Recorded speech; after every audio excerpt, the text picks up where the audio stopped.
आज का दिन ही खराब है। एक तो ड्राइवर ने छुट्टी ले ली, उसके वजह से फोन का नेटवर्क नहीं लग रहा है। क्या करूं, एयरपोर्ट के लिए लेट हो रहा हूं मैं। यहाँ तो कोई टैक्सी भी नहीं दिखाई दे रही है। रोको रोको रोको,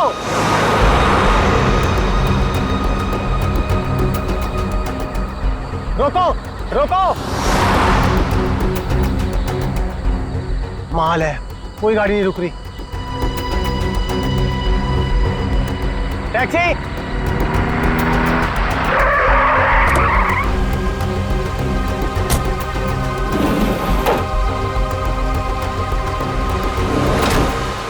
तुम ऐसे एयरपोर्ट चलोगे? अरे अजीब आदमी है, कुछ तो बोलो।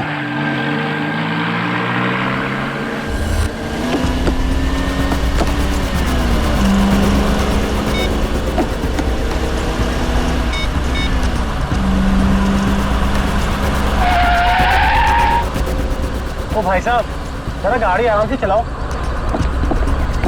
मैं आपसे बात कर रहा हूँ। अरे ये कौन से रास्ते से ले जा रहे हो मुझे? एयरपोर्ट तो दूसरी तरफ है ना। रोको रोको गाड़ी, अभी के अभी गाड़ी रोको। लगता है तुम ऐसे नहीं मानोगे, अभी पुलिस को फोन करता हूँ।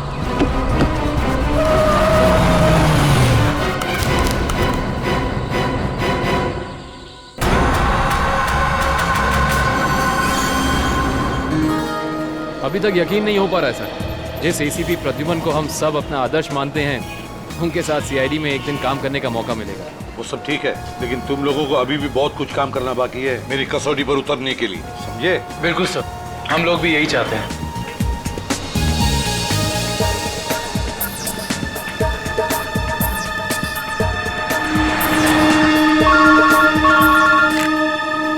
हेलो, एसीपी प्रद्युमन या लाश कहाँ पर? ठीक है। क्या हुआ सर? एक लाश मिली है मदोरी बीच पर। बच्चा कहाँ गया? आदमी भी उसके पीछे था। यहाँ ले रख दो। सर कटी लाश, बॉडी जिस तरह से सड़ी है, लगता है मौत 2-3 दिन पहले हुई है। जी सर, खूनी ने खून करके लाश को समंदर में फेंक दिया होगा और फिर इन लहरों के जरिए बहकर लाश। कपड़ों से तो लगता है किसी अच्छे घर का आदमी है। निखिल, जरा मिसिंग पर्सन ब्यूरो में फोन करो और पता लगाओ 2-3 दिन में कितने लोग गायब हुए हैं। हाँ, कौन लोग हैं, कहां से गायब हुए, ठीक है? इस शरीर पर जो घाव दिख रहे हैं, ये सारे घाव लगता है वहां पर जो सारे पत्थर है ना, उनकी वजह से हुए हैं।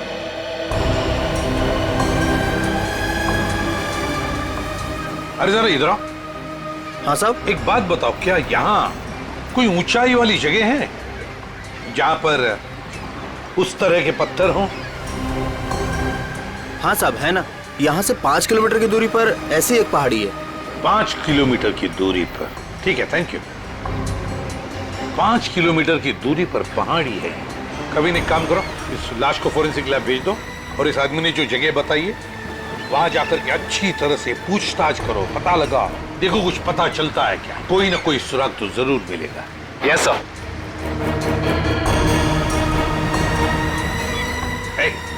तुम? मैं साहब? हाँ तुम, जरा आज दोपहर को तुम ही थे ना सिप एंड डाइन होटल के बाहर? नहीं तो साहब। नहीं क्या? एक स्कूल जाने वाले बच्चे के पीछे लगे थे तुम?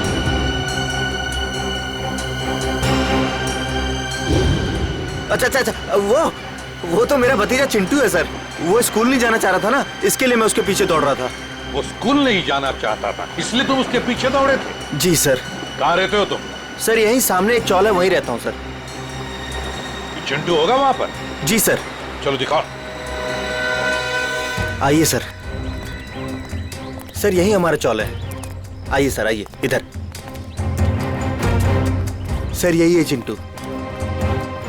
चिंटू बेटा, ये सीआईडी से एसीपी अंकल हैं, आपसे मिलने आए हैं। हेलो बोलो। हेलो। चिंटू, बड़ा प्यारा नाम है तुम्हारा। स्कूल जाते हो ना, पढ़ाई करते हो?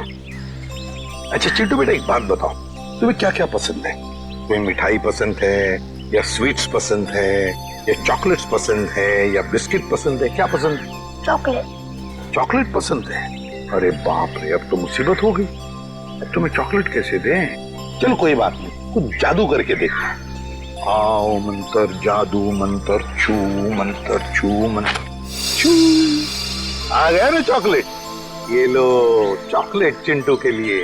अच्छा चिंटू, और एक बात बताओ, आज सुबह, मेरा मतलब 1-2 घंटे पहले जब तुम स्कूल जा रहे थे तो तुम MI रोड पर भागे जा रहे थे, है ना? क्यों भाग रहे थे? वो सर मैं बता रहा था ना, इसे स्कूल नहीं जाना था। आप जरा चुप रहिए, ये मुझे चिंटू बताएगा, है ना चिंटू?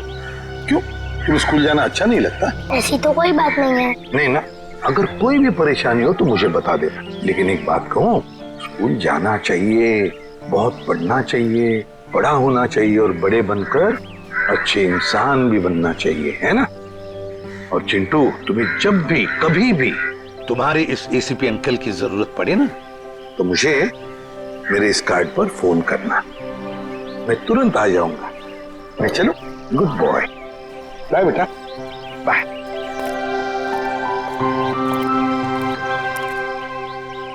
बाय चिंटू। ये चिंटू कुछ ना कुछ तो छुपा रहा है, कुछ ना कुछ तो गड़बड़ जरूर है।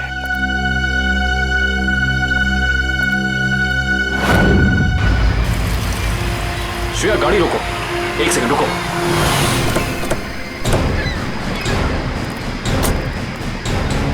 ये देखो, यहाँ पेड़ के नीचे खरोचों के निशान हैं। और ये एक गाड़ी के पेंट जैसा लगता है। हो ना हो, यहाँ कुछ ना कुछ तो जरूर हुआ है। सर ये देखिए, टायर के निशान। हो सकता है वो मरने वाला गाड़ी में ही होगा और फिर गाड़ी यहाँ से नीचे गिर गई। आई सी, यहाँ भी निशान है, लेकिन यहाँ घसीटने के भी निशान है। ये देखो, यहाँ से लेके पूरे वहां तक ये घसीटने के निशान तो कोई और ही कहानी बयां कर रहे हैं श्रेया। मतलब खूनी ने पहले लाश को यहाँ से घसीट कर नीचे फेंका और उसके बाद उसकी गाड़ी को यहाँ से, मतलब वो खून को दुर्घटना का रूप देना चाहता था। खूनी इस खून को दुर्घटना दिखाना चाहता था, फिर उसे लाश का सिर काटने की जरूरत क्या थी? ये जवाब तो हमें सिर्फ उस गाड़ी से ही मिल सकता है। करण, गोताखोरों का इंतजाम करो। कुछ भी हो जाए, हमें ये गाड़ी इस समुंदर से बाहर निकालनी ही होगी। देखो कोई और सुराग मिलता है कि नहीं।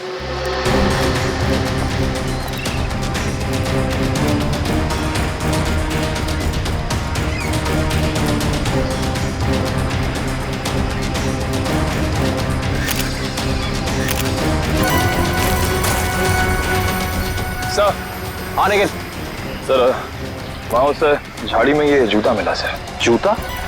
यहाँ पे? ये जूता बहुत महंगा लगता है। सर हो सकता है मरने वाले का हो। सही कह रही हो श्रेया।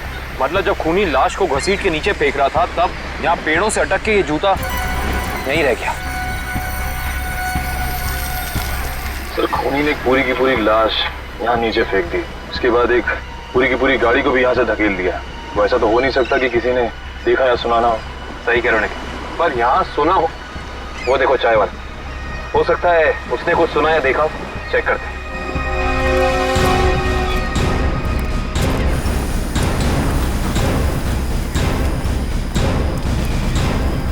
हम लोग CID से हैं। CID? हाँ, वो कल रात में यहाँ एक खून हो गया है पीछे ज्वाला रोड पे, उसके बारे में पूछताछ करनी थी। आप में से किसी ने कुछ देखा या सुना हो? ज्वाला रोड पे?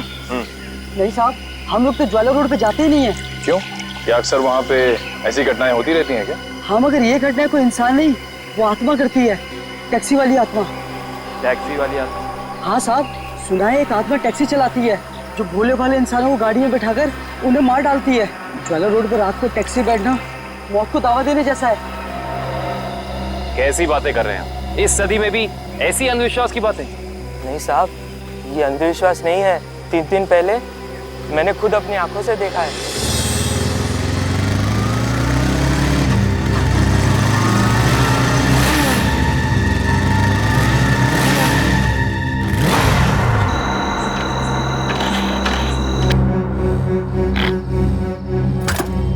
अभी तो पेट्रोल भरवाया था, ये क्या हो गया?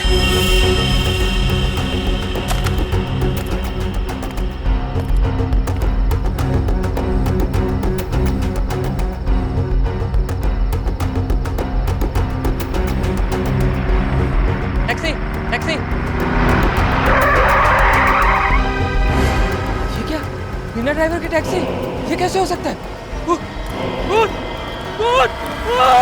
देखिए भाई साहब, ये आपका कोई वहम होगा। वहम नहीं है साहब, वो वही आत्मा वाली टैक्सी थी। वो तो अच्छा हो गया मैं उसमें बैठा नहीं, वरना आज आप लोग मेरे खूनी की तलाश कर रहे होते। खूनी आत्मा है या फिर कोई इंसान, ये तो उस लाश के जख्मों से ही पता चलेगा। मतलब आप लोगों को पता ही नहीं लगता है कि किसकी लाश है? कोशिश कर रहे हैं सालों के साथ। जिस लाश का सर ही नहीं है उसकी पहचान पता करने में थोड़ा बहुत वक्त तो लगता ही है ना सर। ऑफ कोर्स बिल्कुल। एनीवे, आप लोगों को कुछ पता लगा हो या नहीं लगा हो, लेकिन सालुखे ने अपना काम कर दिया। अच्छा, क्या पता लगाया सर आपने? ये देखो, ये फोटोग्राफ्स देख रहे हैं आप लोग, ये उन घावों के फोटोग्राफ्स हैं जो इस आदमी के शरीर पर मिले थे, और ये सारे घाव इस आदमी के मरने के बाद इसके शरीर पर आए। इसका मतलब इस इंसान की मौत इन जख्मों से नहीं हुई है? नहीं केविन, इस आदमी की मौत तभी हो गई थी जब इसकी गर्दन इसके धड़ से अलग की गई थी। और खूनी ने जब इसे पहाड़ के ऊपर से नीचे समंदर में फेंका तब ये निशान आए होंगे। बिल्कुल दया। शायद किसी तलवार या बड़े चाकू का इस्तेमाल किया है खूनी ने इस जुर्म को अंजाम देने के लिए। नहीं दुष्यंत, अगर किसी तलवार या किसी चाकू का इस्तेमाल किया होता तो मुझे इसकी गर्दन के नीचे यहाँ पर तलवार या चाकू का निशान मिलता। सालुंके साहब, अगर चाकू से नहीं काटा तो फिर इसकी गर्दन अलग कैसे की? भाई, कोई बहुत ही ताकतवर इंसान है ये खूनी। उस खूनी ने एक ही झटके में इस बेचारी की गर्दन इसके धड़ से उखाड़ कर अलग कर दी। अरे बाप रे, मुझे तो लगता है ये काम उसी टैक्सी वाली आत्मा का होगा। अरे यार, ये इसका मतलब मुजरिम ने खून करने का ये तरीका इसलिए चुना ताकि ये आदमी भी मर जाए और हम इसकी पहचान भी ना कर सके। गलतफहमी है खूनी को, चाहे खूनी खुद को कितना ही होशियार क्यों ना समझ रहा हो। सीआईडी किसी न किसी तरीके से रास्ता निकाल ही लेती है। बिल्कुल दया, और हमें एक रास्ता मिल भी गया है जो हमें इस आदमी की पहचान भी बताएगा और उस खूनी तक भी पहुंचाएगा। कैसा रास्ता साहब? एक मिनट, ये जूता जो आपको क्राइम सीन पे मिला है, और ये इसी आदमी का जूता है, और इस जूते के नीचे हमें क्या मिला है वैभव?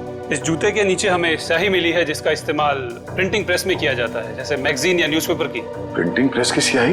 क्राइम सीन के पास एक प्रिंटिंग प्रेस है तो सही, शायद वहां से हमें कुछ पता चल जाए। Let's go. दया। हाँ सर। 1 मिनट तुमसे बात करनी।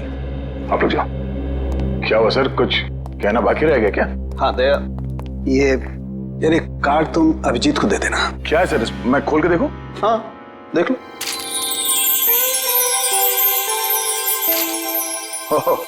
सॉरी का कार्ड? हाँ यार, वो एक्चुअली क्या है, पिछले केस में मैंने अभिजीत को कुछ ज्यादा ही उल्टा सीधा बोल दिया यार, so you know I am feeling. हाँ सर, ये बात तो है। कोई नहीं सर, हो जाता है कभी कभी ऐसा। नहीं यार, पर होना नहीं चाहिए। Abhijit is very sweet, you know. तुम यार दे देना, एक कार्ड दे देना। सर ये काम आप खुद क्यों नहीं कर लेते हैं? अरे नहीं यार दया, मैं उसके सामने ये सब बोल नहीं पाऊंगा यार। तुम मेरा इतना सा काम नहीं कर सकते यार दया। नहीं सर, आपका ये काम हो जाएगा। थैंक यू दया। कल तूने टीवी कार की रेस देखी यार? लाल वाली गाड़ी ने एकदम हवा से बातें कर। मुझे काली गाड़ी का ड्राइवर ना बहुत ज्यादा अच्छा लगा। बस 15 सेकंड पहले उसकी गाड़ी बिगड़ती नहीं ना, रेस तो वही जीतता। क्या बात है, लगता है आप लोगों को कार रेसिंग देखने का बहुत शौक है। थोड़ा बहुत है, लेकिन आप लोग कौन है? सीआईडी। सीआईडी? बोलिए सर, हम आपकी क्या मदद कर सकते हैं? आप लोग कोई ब्रोशर वगैरह छपाना चाहते हैं क्या? जी नहीं, ऐसी कोई बात नहीं। हम लोग एक खून के सिलसिले में यहाँ पे आए हैं। खून? हाँ खून। दरअसल हमें यहाँ पास के समंदर में एक लाश मिली है जिसका सर कटा हुआ है। ए बाप रे। जी, और ये उसी लाश का जूता है जिस पर प्रिंटिंग प्रेस में इस्तेमाल होने वाली स्याही लगी है, और ये वही स्याही है जिसका इस्तेमाल आप लोग करते हैं अपनी अखबार छापने के लिए। हमारे यहाँ तो कोई इस तरह का जूता नहीं पहनता सर। पर शायद इस तरह का कोई आदमी आया हो 2-3 दिन पहले जिसने ऐसे जूते पहने हो। कुछ याद है तुम लोगों को? देखो, ध्यान से सोच के बताओ, और ये फोटो को ध्यान से देखो। इस तरह के कपड़े पहने थे उस टाइम, कुछ याद है? शुक्रवार के दिन कुछ लोग आए थे जिन्होंने इस तरह के कपड़े पहने हुए थे। अच्छा, कौन लोग थे? वीबिज कॉर्पोरेट्स करके एक कंपनी है जो हमारी इस प्रिंटिंग प्रेस को खरीदना चाहती है, इसी सिलसिले में। ओह, वीबिज कॉर्पोरेट।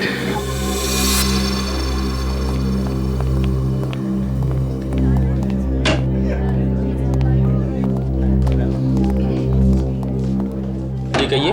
हम लोग सीआईडी से। सीआईडी हमारे ऑफिस में? जी, शायद आपके ऑफिस में से किसी का खून हुआ है, उसी की तहकीकात हमें यहाँ ले आई। किसका खून हुआ सर? यही तो पता करना है। क्यों, आप लोगों को नहीं मालूम है किसका खून हुआ? जी नहीं, क्योंकि उस लाश का सर गायब था। लाश का सर गायब था? ये इतनी बेरहमी से कत्ल? जी हाँ, और हमें शक है कि जिस आदमी का खून हुआ है वो इसी ऑफिस में काम करता था। करण सर, ये है उस आदमी का जूता, पहचानते हैं आप लोग? ये तो अविनाश जी का जूता है, पिछले हफ्ते ही बनवाया था उन्होंने। और इस तरह के कस्टमाइज्ड डिजाइनर जूते तो वही पहनते हैं। खून हो गया उनका? मुझे तो यकीन ही नहीं हो रहा है। लगता तो ऐसे ही है। अच्छा ये बताइए कि क्या शुक्रवार की रात अविनाश बिंजलपुर की प्रिंटिंग प्रेस में गया था? हाँ, हम सब लोग साथ में गए थे, लेकिन 10 बजे वहां से निकल गए थे। अच्छा, अविनाश ने वहां से कोई टैक्सी वगैरह ली थी क्या? जी नहीं, उन्होंने कोई गाड़ी नहीं ली थी, वो तो अपनी गाड़ी से गए थे। इस अविनाश की किसी से कोई दुश्मनी वगैरह? जी उन्होंने कोई बताया तो नहीं था, लेकिन पिछले कुछ दिनों से उन्हें धमकी भरे फोन आ रहे थे। कौन कर रहा था? जी उन्होंने मुझे इसके बारे में कुछ नहीं बताया था, और ना ही पुलिस में कोई कंप्लेंट की थी, लेकिन मुझे लगता है ये उसी का काम होगा। ठीक है दिव्या, ये मोबाइल कंपनी में फोन करके पता करो अविनाश की कॉल रिकॉर्ड्स। Yes sir. ये अविनाश रहता कहाँ था? अविनाश जी का घर यही है ना? हाँ हाँ, ऑफिस वालों ने तो यही एड्रेस दिया था।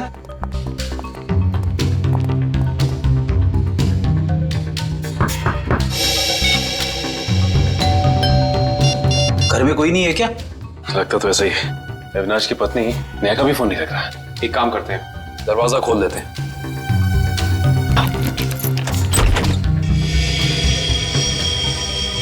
वाकई घर में कोई नहीं है? कहीं ऐसा तो नहीं कि किसी ने नेहा जी को भी? चोर चोर कोई है, पुलिस को फोन करो। रिलैक्स मैडम, हम लोग सीआईडी से। सीआईडी से है तो क्या हुआ? आपको कोई हक नहीं है इस तरह से किसी के घर में घुसने का। माफ कीजिए, आप नेहा जी है ना, अविनाश की पत्नी? हाँ। देखिए, हम लोगों ने काफी कोशिश की आपको फोन करने की, लेकिन आपका फोन लग ही नहीं रहा था। बहुत बार फोन करने की कोशिश की। जी हाँ, और बाहर इतनी घंटी बजाने के बावजूद जब आपने घर का दरवाजा नहीं खोला तो हमें मजबूरन आपके घर में दाखिल होना पड़ा। हाँ, वो मेरे फोन की बैटरी खत्म हो गई थी और मैं अभी अभी तीर्थ यात्रा से वापस आई हूँ। आखिर बात क्या है? अच्छा ये बताइए कि अविनाश से आपकी आखिरी बार कब बात हुई थी? हो गए 2-3 दिन। वहाँ पे फोन का नेटवर्क नहीं आ रहा था, इसीलिए बात नहीं हो पाई। आप लोगों को अविनाश से मिलना है ना, तो शाम को आइए ना, वो इस वक्त ऑफिस में होंगे। नेहा जी, एक बुरी खबर है, आपके पति अविनाश जी अब इस दुनिया में नहीं रहे। क्या? अविनाश, ये सब क्या हो गया? नेहा जी प्लीज संभालिए अपने आप को, प्लीज संभालिए।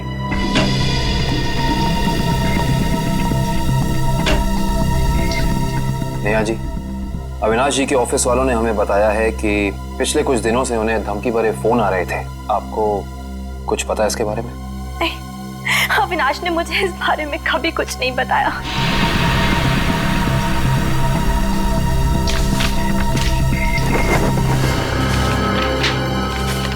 सर, डस्टबिन में से ये कागज मिला है, इस पे कुछ लेटर्स चिपकाए गए हैं।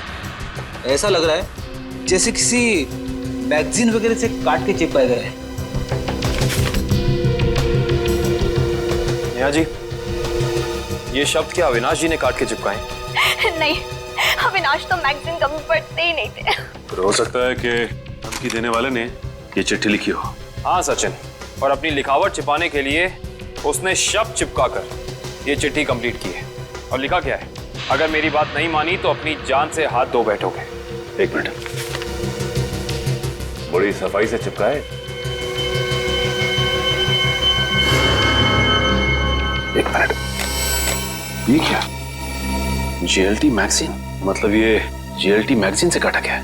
जेएलटी मैगजीन, ये नाम मैंने कहीं देखा है, पर मुझे याद नहीं आ रहा कहाँ। याद करो काबिल, कहाँ पे देखा है? कहीं अविनाश जी के ऑफिस में तो नहीं, वहां नहीं, कहीं। हाँ याद आया, ये मैगजीन मैंने वीरेन के पास देखी थी, उसकी प्रिंटिंग प्रेस में।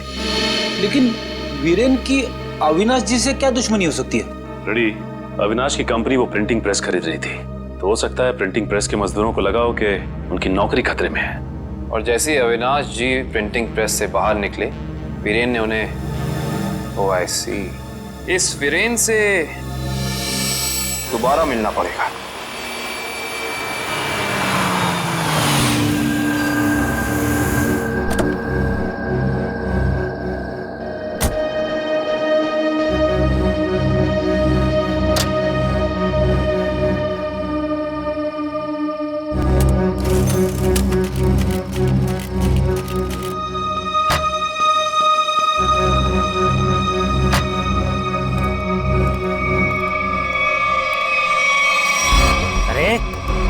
क्या बदतमीजी है? चेहरे पे लाइट क्यों मार रहा है?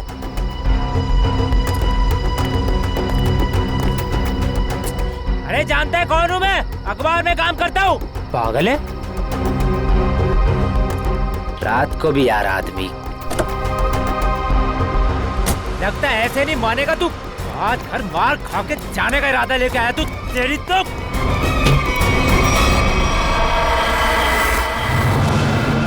कहाँ भाग गया?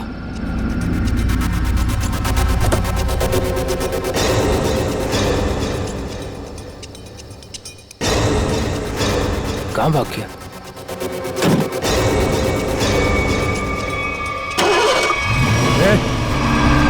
टैक्सी में तो कोई नहीं है, लेकिन अपने आप स्टार्ट कैसे हो गई? मेरे ऊपर क्यों चला रहा है? बचाओ! किधर आया यार? रोक रहा मेरे ऊपर! रोक रहा!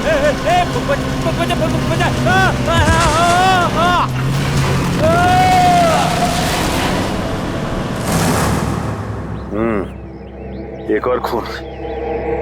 लगता है कोई गाड़ी बड़ी तेजी से इसके शरीर के ऊपर से गई है। शरीर के इस हिस्से को और इस हिस्से को बुरी तरह से कुचल दिया है। बड़ी बेरहमी से मारा है। सर, अब तक तो हम ये सोच रहे थे कि अविनाश के खून में वीरेन का हाथ है, पर अब किसी ने वीरेन को ही मार दिया। हाँ श्रेया, अविनाश और वीरेन की मौत के बीच में कोई ना कोई समझ जरूर है। मगर सर, किसी और गाड़ी से कोई खून क्यों करेगा? क्या मतलब है तुम्हारा? सर, मैं ये कहना चाहता हूँ कि मुझे लगता है कि ये खून आत्मा वाली टैक्सी नहीं किया है सर। फिर वही आत्मा?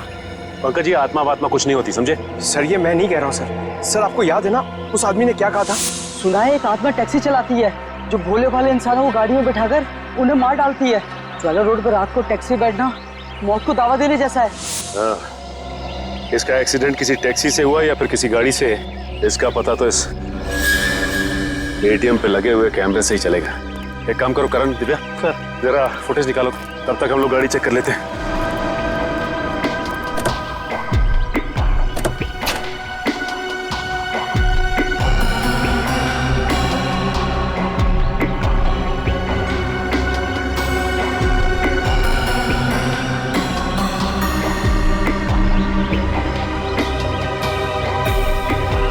ये क्या है? ये देखो, ये वीरेन किसी जीवन साइकेट्रिक फैसिलिटी में गया था। हो सकता है वीरेन वहाँ किसी साइकेट्रिस्ट से काउंसलिंग वगैरह करवा रहे हो। हो सकता है। Sir, CCTV footage. देखते हैं सीडी में क्या है। एक काम करो, गाड़ी में से लैपटॉप ले आओ।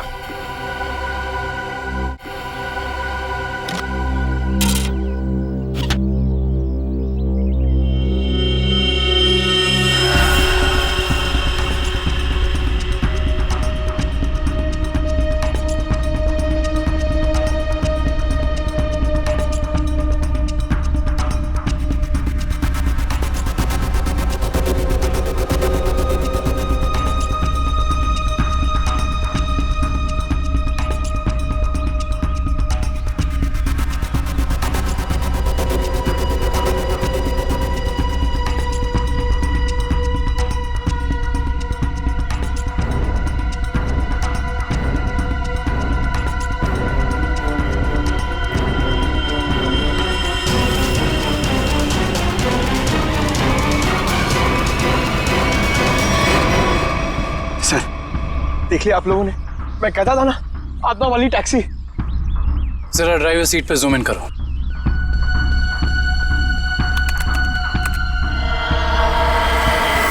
ओह माय गॉड, ये नहीं हो सकता। ड्राइविंग सीट पे तो कोई है ही नहीं। सर, अब तो आप लोगों को सबूत मिल गया है कि आत्माएं होती हैं। पंकज, ना तो आत्माएं होती हैं और ना ही कोई दूसरी दुनिया।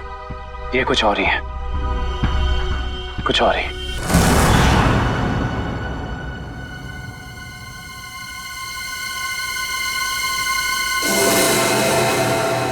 सर, हालत बहुत खराब है सर। सर, अगर आज मुझे कुछ हो गया ना, तो मेरी माँ को एक मेरा आखिरी संदेशा दे दीजिएगा। क्या? सर, उनसे कहिएगा कि जो वो इतने प्यार से मोतीचूर के लड्डू बनाती है ना, वो ना बनाए, क्योंकि उन्हें प्यार से खाने वाला उनका लाल शहीद हो चुका है सर। अरे तो इसमें आंटी जी के लड्डुओं पर रोक लगाने की क्या जरूरत है? हम लोग है ना, खा लेंगे तुम्हारा नाम लेकर। क्या मतलब सर, आप जानते हैं कि ये मेरी आखिरी रात है। अरे पंकज, ऐसा कुछ नहीं होने वाला। सिर्फ एक बार ये केस सॉल्व हो जाए तो हम सब आएंगे तुम्हारे साथ, तुम्हारे घर, और तुम्हारी मम्मी के हाथ से बने लड्डू हम सब मिलकर खाएंगे। ठीक है ना? ठीक है सर।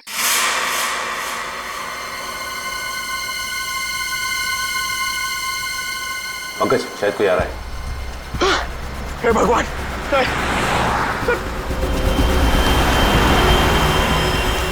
सर, सर, टैक्सी नहीं थी सर। लगता है आज वो टैक्सी छुट्टी पर है। आएगी पंकज, आएगी। सब्र कर, सब्र का फल मीठा होता है। फल इतना भी नहीं मीठा होना चाहिए कि जान ले ले सर। पंकज, लगता है टैक्सी आ गई। टैक्सी! रुक जा, रुक जा, रुक जा।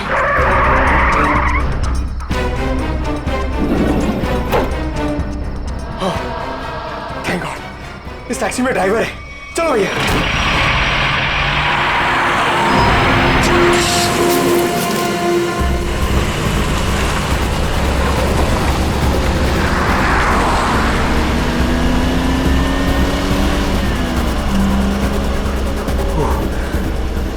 अरे ये क्या है?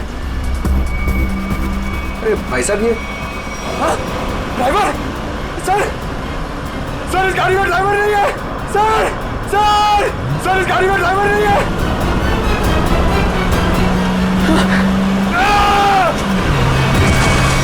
अरे, ये पंकज टैक्सी से घुस गया।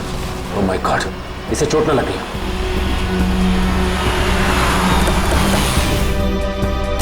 पंकज, पंकज, पंकज उठो। तुम ठीक हो ना? Pankaj, you okay? Sir sorry, मैं अपनी जान बचाने के लिए उस टैक्सी से कूद गया सर। मैं ज्यादा देर नहीं बैठ पाया। मगर ऐसा क्या हुआ उस टैक्सी में? सर, उस टैक्सी का ड्राइवर हवा में गायब हो गया सर। उस टैक्सी में कोई ड्राइवर ही नहीं है। अरे पंकज, ऐसा कैसे हो सकता है? ये तुम्हारा वहम तो नहीं है? ये मेरा वहम नहीं है सर। मैं अपनी जान बचाने के लिए कूदा हूँ सर। ये मेरा वहम नहीं है। ड्राइवर ही नहीं है उस टैक्सी में सर। टैक्सी सीधी गई है? हाँ सर, वही गई है। टैक्सी सीधी गई है तो फिर कोई टेंशन नहीं। हमारे साथ ही उस तरफ है। अब तक तो टैक्सी वाला पकड़ा भी गया होगा। It's okay. फ्रेडी और श्रेयत, मैंने तुम्हें कहा था कि निकल्स पॉइंट पे रुको। तुम लोग यहाँ चले आए? ये वहाँ कोई टैक्सी आई क्या? नहीं तो, वहाँ पे तो कोई टैक्सी नहीं आई। ऐसा कैसे हो सकता है? ये सड़क तो बिल्कुल सीधी है, ना कोई राइट ना कोई लेफ्ट, तो फिर टैक्सी गायब कहाँ हो सकती है? सर, हम पिछले 3 घंटों से वहीं इंतजार कर रहे हैं। वहाँ कोई टैक्सी नहीं आई। सर, कहीं उस ड्राइवर की तरह वो टैक्सी भी तो गायब नहीं हो गई? नहीं पंकज, नहीं। ना ही ड्राइवर गायब हुआ है और ना ही कोई टैक्सी। ये जरूर कुछ और ही चक्कर है। हम लोगों की आंख में धूल झोंकने का चक्कर। सर, कहीं ऐसा तो नहीं कि उस टैक्सी वाले ने टैक्सी कहीं छुपा दी हो? नहीं फ्रेडी, ये नहीं हो सकता। ये एक ही रास्ता है और यहाँ पे ना टैक्सी छिपाई जा सकती है और ना गायब हो सकती है। सर, एक चीज तो मैं आपको देना ही भूल गया। ये देखिए सर, ये मुझे सीट के नीचे मिला था टैक्सी में। अविनाश का ड्राइविंग लाइसेंस। इसका मतलब है कि जिस रात अविनाश का खून हुआ उस वक्त उसका ये वॉलेट उसी टैक्सी में छूट गया था। ये क्या? ये तो बिल्कुल वैसा ही पास है जैसे हमें वीरेन की गाड़ी में से मिला था, साइकेट्रिक क्लिनिक का पास। इस वीरेन और अविनाश का कुछ तो संबंध जरूर है उस साइकेट्रिक क्लिनिक से। मगर सर, वो टैक्सी? श्रेया, टैक्सी ऐसे अचानक गायब नहीं हो सकती। एक काम करते हैं, इस रास्ते का चप्पा चप्पा छान मारते हैं, टैक्सी जरूर मिलेगी। चलो देखते हैं कच्चा रास्ता कहाँ जाता है। शायद इसी कच्चे रास्ते पर आकर वो टैक्सी गायब हो गई। हाँ दुष्यंत, तो वैसे भी रास्ता काफी सुनसान है। अरे ये क्या? ये तो डेड एंड है।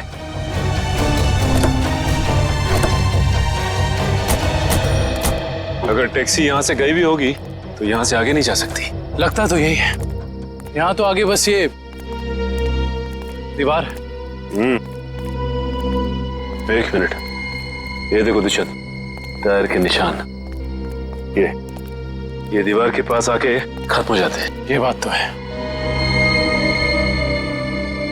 दुष्यंत, इस दीवार के पीछे जरूर कोई ना कोई खुफिया रास्ता है। हो सकता है सचिन, और ये भी हो सकता है कि यहाँ कोई खुफिया बटन या लेवर हो जिससे ये दीवार हट जाए और हमें वो जगह दिख जाए जहाँ वो टैक्सी गई है।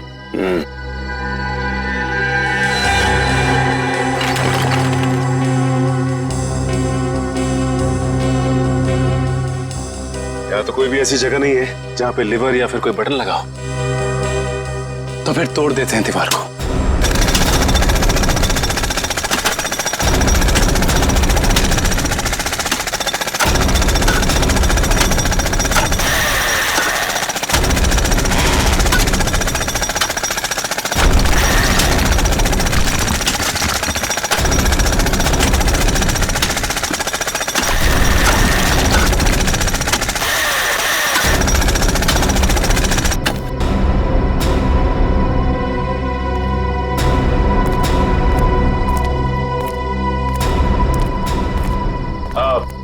तुम लोग जा सकते हो। Thank you.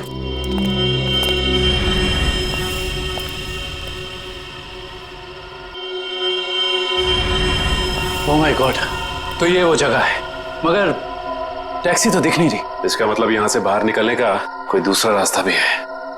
लगता है ये है वो दूसरा रास्ता। यहाँ से बहुत प्लानिंग के साथ किए जा रहे हैं ये काम, और इसी प्लानिंग की कोई ना कोई कड़ी हमें यहाँ जरूर मिलेगी।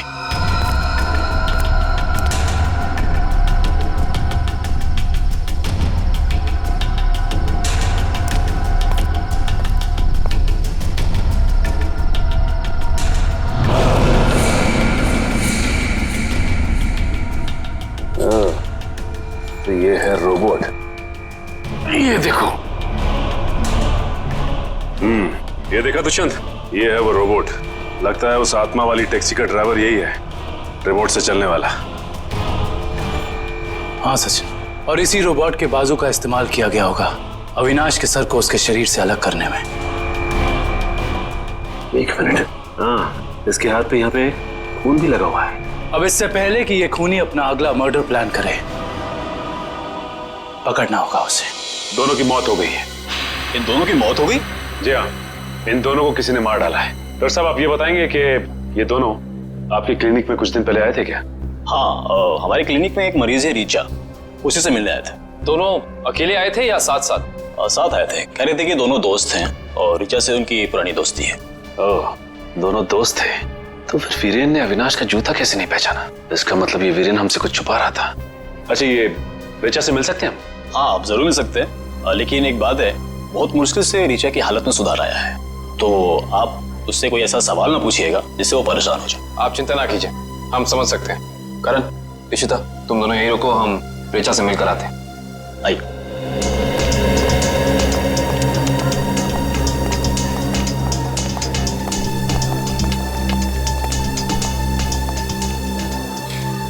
रीचा, रीचा देखो तुमसे कौन मिलने आया है।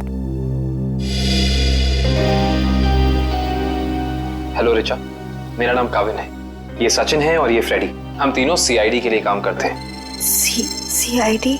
जी हाँ ऋचा जी, इन फोटोज को ध्यान से देखिए। इन्हें पहचानती हैं? ये आपके दोस्त अश्विन और ये वीरेन। वो ये दोनों कुछ दिन पहले आपसे मिलने आए थे ना? नहीं, देखिए ऑफिसर, मुझे नहीं लगता है कि रीचा आपके सवालों का जवाब दे पाएगी। प्लीज डॉक्टर, खूनी तक पहुंचने के लिए हमारा रीचा जी से बात करना बहुत जरूरी है। खूनी? हाँ रीचा, खूनी। तुम्हारे इन दोनों दोस्तों का खून हो गया है। इसके बारे में कुछ बता सकती हो हमें?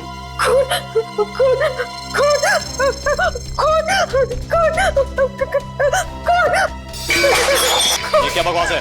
वो लड़की इस कमरे की चार दीवारी से बाहर नहीं निकलती, आप उसे खून के बारे में सवाल पूछ रहे हैं? Richa, come down.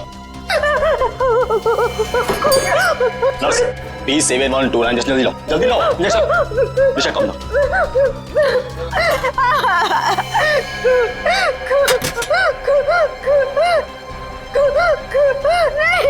छोड़ो, छोड़ो मुझे।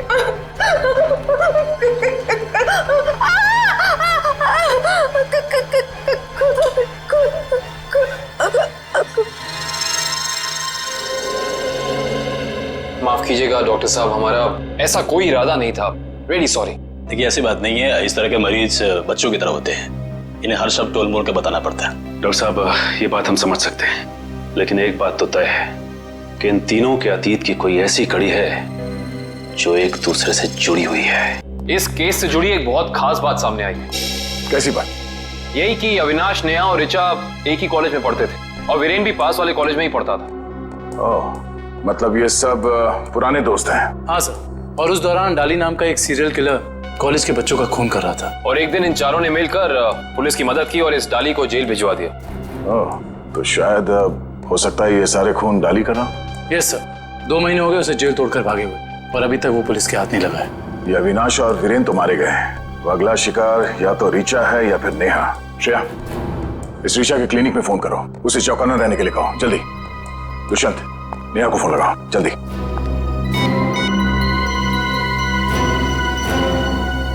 नहीं सर, नेहा फोन नहीं उठा रही। नेहा फोन नहीं उठा रही? कहीं ये खूनी नेहा तक पहुंच तो नहीं गया? देखिए आपको कुछ गलतफहमी हुई है, मुझे छोड़ दीजिए। देखिए मुझे मत मारिए, मैंने आपका क्या बिगाड़ा है? क्या बिगाड़ा है? मेरे पति का खून कर दिया, मुझे विधवा बना दिया और पूछते हो कि क्या बिगाड़ा है? देखिए मैं ऐसा क्यों करूंगा भला? ज्यादा भोले बनने की कोशिश मत करो, मैं सब जानती हूँ। तुम अपने पापा की मौत का बदला लेने के लिए आत्मा बनने का ड्रामा कर रहे हो। इसका मतलब मेरे पापा को तुम लोगों ने मारा है? हाँ, और अब तुम भी अपनी आखिरी सांसें यही लोगे। चलो बाप बेटे का मिलन करवा दूं। मिलन तो अब तुम्हारा होगा। आप नेहा जी है ना, अविनाश की पत्नी? हाँ। जेल की सलाखों और फांसी के फंदे के साथ। सीआईडी, हाँ आप लोग यहाँ? हाँ हम यहाँ। बोलो से। सर मुझे बचा लीजिए सर, सर ये मुझे मार डालेगी। डरो मत, कुछ नहीं होगा, हम लोग कुछ नहीं कर पाएंगे। तुमने इसके पापा का खून किया? अब गड़े मुर्दे उखाड़ने का कोई फायदा नहीं है। सच तो ये है कि खून इसने किए, पहले अविनाश, फिर वीरेन, और अब तीसरा नंबर मेरा था। मैंने सोचा इससे पहले ये मुझे मारे, मैं इसे मार दूं। सर मैंने किसी को नहीं मारा है सर। सर मुझे तो ये भी नहीं पता था कि मेरे पापा का खून हुआ है। मैं तो समझ रहा था सर कि वो एक एक्सीडेंट है। कार एक्सीडेंट ही था, वो गलती हुई थी हमसे, लेकिन उस गलती के बदले तुमने दो खून कर दिए। मैंने किसी को नहीं मारा है। ये सही कह रहा है। अविनाश और वीरेन का खून एक सीरियल किलर डाली ने किया है, जो तुम लोगों से बदला लेना चाहता है। डाली? हाँ डाली। कॉलेज के वक्त तुमने उसे जेल भेजा था ना? इसका मतलब डाली ये सारा खेल रच रहा था, ये सब आत्मा बनने का ड्रामा।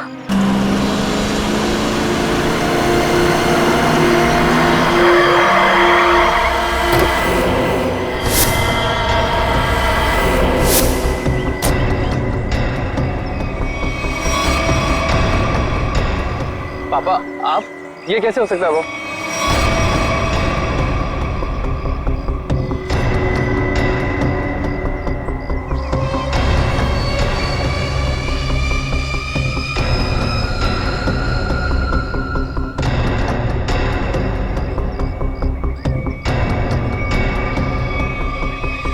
बस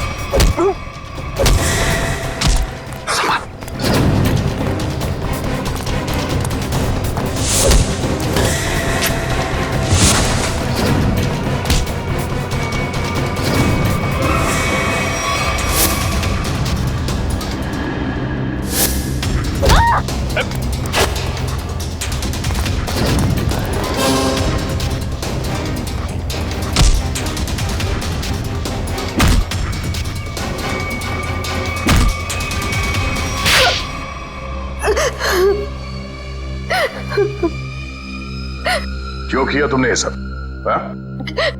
सर 4 साल पहले हमारे ग्रेजुएशन पार्टी की रात अविनाश ने बहुत शराब पी रखी थी। मेरे लाख मना करने के बाद भी वो नहीं माना, लेकिन फिर भी उसने जिद की कि वो ड्राइवर सीट पर बैठेगा, और वो बैठ गया। उसके बाद जो हुआ, उस हादसे ने मेरी जिंदगी को झंझोड़ कर रख दिया।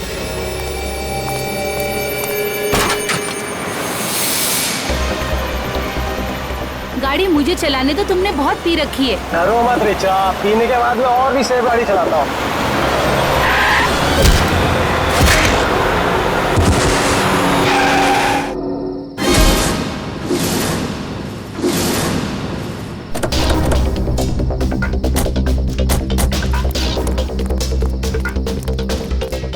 ओह माय गॉड, ये क्या किया तुमने?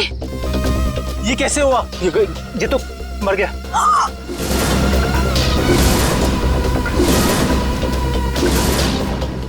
अविनाश, तुमने इसकी जान ले ली। कहा था ना तुम्हें, मुझे गाड़ी चलाने दो। रिचा प्लीज, मैंने इसे जानबूझ के नहीं मारा है। प्लीज अपनी गलती पर पर्दा डालने की कोशिश मत करो, हमें पुलिस को बुलाना होगा। तुम्हारा दिमाग खराब हो गया? अगर पुलिस आई तो हम सबके सब अंदर जाएंगे।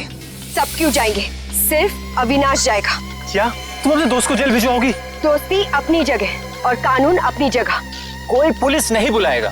तुम्हारी बेवकूफी की वजह से सबकी जिंदगी खराब हो सकती है। अगर हम पुलिस को नहीं भी बुलाएंगे तभी पुलिस को पता चल जाएगा। किसी को कुछ पता नहीं चलेगा। अब एक काम करते हैं, इसकी लाश को टैक्सी में डालते हैं और टैक्सी को खाई में धक्का दे देते हैं। ये राज हमेशा हमेशा के लिए यहीं दफन हो जाएगा। क्या? एक टैक्सी वाले का खून कर दिया तुम लोगों ने? हाँ सर, मेरे लाख समझाने के बाद भी उन तीनों ने अपने आप को कानून के हवाले नहीं किया। उन्हें डर था कि उनका सुनहरा भविष्य शुरू होने से पहले ही खत्म हो जाएगा। और तुम इस हादसे से उभर नहीं पाई। तुम्हें साइकेट्रिस्ट फैसिलिटी ज्वाइन करनी पड़ी। हाँ, क्योंकि मेरा दिल उन तीनों की तरह पत्थर का नहीं। आज भी उस टैक्सी ड्राइवर की मौत का बोझ मेरे ज़मीर को कचोटता रहता है। अगर इतनी तकलीफ हो रही थी तुम्हें तो तुम सीआईडी के पास क्यों नहीं आई मदद के लिए? हा? मैं आना चाहती थी, मगर जब मैं नेहा के पास गई तो इन तीनों ने मुझे धमकी दी कि अगर मैं आप लोगों के पास आई तो वो लोग मुझे भी मार डालेंगे। अच्छा, तब भी तुमने सीआईडी के पास आना ठीक नहीं समझा? मेरे डैड एक वर्ल्ड क्लास रिसर्चर थे। उन्होंने एक नई तकनीक का आविष्कार किया था जिससे गाड़ियां रिमोट कंट्रोल की मदद से चलाई जा सकती है। अच्छा, इसलिए बदला लेने के लिए तुमने एक ऐसी टैक्सी का इस्तेमाल किया जो रिमोट से चलती है, जिसमें एक रोबोट बैठा था। हाँ, जैसे मेरी जिंदगी भी एक टैक्सी की वजह से बर्बाद हो गई, उन तीनों का भी अंत उस टैक्सी की वजह से ही हो। मगर जब हमारा ऑफिसर पंकज टैक्सी में बैठा था तब तुमने उस रोबोट को गायब कैसे किया? पेनेट ली हुआ केमिकल के जरिए। उसका असर इतना खतरनाक होता है कि खुद ब खुद देखते ही देखते अपने आप चीजें नष्ट हो जाती है, कुछ कुछ एसिड की तरह। बहुत लंबी प्लानिंग की थी तुमने खून करने की, मगर क्या फायदा हुआ? हाँ? पकड़ी गई ना। अगर पहले सीआईडी के पास आती मदद के लिए तो शायद तुम्हें फांसी नहीं होती। क्या कुछ पता चला? सर, उस बच्चे चिंटू के बारे में सब कुछ पता चल गया है। क्या? उसके माँ बाप गांव में रहते हैं, लेकिन बेहतर पढ़ाई के लिए उसके माँ बाप ने उसके चाचा के घर शहर भेज दिया। लेकिन पैसे के लालच में इस चाचा ने उस बच्चे से बाल मजदूरी कराना शुरू कर दिया। चाचा चिंटू से बाल मजदूरी करवाता है? बाल मजदूरी? तो फिर ऐसे चाचा की एक ही जगह हो सकती है, एक ही जगह, काल कोठरी। तुझसे बड़ा सुस्त और आलसी लड़का तो मैंने देखा ही। चल काम कर। मुझे काम नहीं करना, मुझे स्कूल जाना है। बेटा, स्कूल जाने के लिए फीस की जरूरत होती है और तेरे चाचा के पास कोई पैसों का पेड़ नहीं है। और सुन, अगर यहाँ से फिर से भागने की कोशिश की तो मुझसे बुरा कोई नहीं होगा। मुझे काम नहीं करना है। सीपी अंकल ने कहा था मुझे रोज स्कूल जाना चाहिए। स्कूल जाएगा? बड़ा है स्कूल जाने वाला। तेरी तो गंदे नाली के कीड़े बच्चे पे हाथ उठाता है। हाँ? अरे तुम कहाँ भाग के जा रहे हो चाचा जी? तुम्हें तो जेल में जाकर पत्थर तोड़ने हैं। आजा करण, ले जाओ इन दोनों को। थैंक यू सीपी अंकल, मुझे यहाँ काम करना बिल्कुल अच्छा नहीं लगता था। देखो चिंटू बेटा, तुम्हें कोई काम करने की जरूरत नहीं है, समझे? तुम स्कूल जाओगे, अच्छी तरह से पढ़ाई करोगे और बड़े बन जाओगे। और सिर्फ तुम ही नहीं, तुम्हारे सारे दोस्त भी, और उन सब का ख्याल हम रखेंगे, है ना? तो बताओ, खूब खूब पढ़ाई करोगे ना? हाँ, मैं बड़ा होकर आपकी तरह एक सीआईडी ऑफिसर बनूंगा और जिम को मिटा दूंगा। अरे वाह! चलो, इस बात पर हम तुम्हें चॉकलेट खिलाएंगे और चाहिए तो आइसक्रीम भी खिलाएंगे, और जो कुछ मांगोगे वो सब देंगे, तुम्हें भी और तुम्हारे इन दोस्तों को भी। चलो बच्चों, चलो इन्हें ले चलो।